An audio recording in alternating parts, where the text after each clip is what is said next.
পাকিস্তানের শোবিজ অঙ্গনের অন্যতম জনপ্রিয় মুখ হানিয়া আমির। সৌন্দর্য আর অভিনয় দক্ষতা দিয়ে তিনি যেমন ভক্তদের হৃদয় জয় করেছেন, তেমনি ব্যক্তিগত জীবন নিয়েই প্রায়ই থাকেন আলোচনার কেন্দ্রবিন্দুতে। সাম্প্রতিক সময়ে একের পর এক ইস্যুতে সংবাদের শিরোনাম হওয়া এই অভিনেত্রীকে ঘিরে এবার ডালপালা মিলেছে বিয়ের গুঞ্জন। শোনা যাচ্ছে এ বছরই নাকি বিয়ের পিঁড়িতে বসতে চলেছেন তিনি। স্যান্ডেলিনা সো, রূপচর্চায় আভিজাত্য।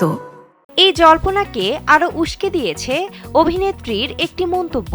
সম্প্রতি হানিয়ার একটি পোস্টে এক অনুরাগী সরাসরি মন্তব্য করেন, তোমার বিয়ের গুঞ্জন শুনছি। ভক্তের এমন মন্তব্যে চুপ থাকেননি অভিনেত্রী। জবাবে তিনি মজা করে লেখেন, আমিও শুনছি। হানিয়ার এই ছোট অথচ রহস্যময় উত্তরটি নেটিজেনদের মাঝে কৌতূহল বাড়িয়ে দিয়েছে বহুগুণ। অনেকেই মনে করছেন যা রটে তা কিছুটা বটে। পাত্র কি তবে প্রাক্তন প্রেমিক আসিম? হানিয়ার বিয়ের গুঞ্জনের সঙ্গে উঠে আসছে তার প্রাক্তন প্রেমিক ও জনপ্রিয় গায়ক আসিম আজহারের নাম।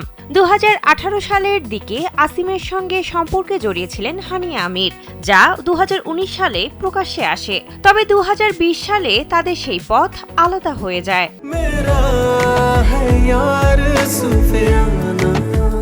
কিন্তু বর্তমান গুঞ্জন বলছে সেই পুরনো প্রেম নাকি নতুন করে জোড়া লেগেছে।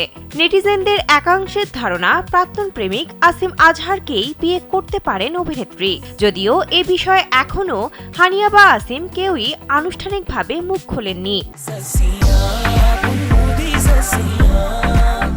ব্যক্তিগত জীবনের পাশাপাশি পেশাগত জীবনেও দারুণ সময় পার করছেন হানিয়া আমির। চলতি বছরটা তার ক্যারিয়ারের জন্য সেরা ছিল। বিশেষ করে সর্দারজি 3 সিনেমায় তার অভিনয়ে দর্শক ও সমালোচকদের প্রশংসা কুড়িয়েছে। এখন প্রশ্ন, সত্যি কি বিয়ের সানাই বাজতে চলেছে, নাকি সবটাই কেবল উড়ো খবর? তা জানতে ভক্তদের অপেক্ষা করা ছাড়া উপায় নেই। বিনোদন ডেস্ক, কালবেলা।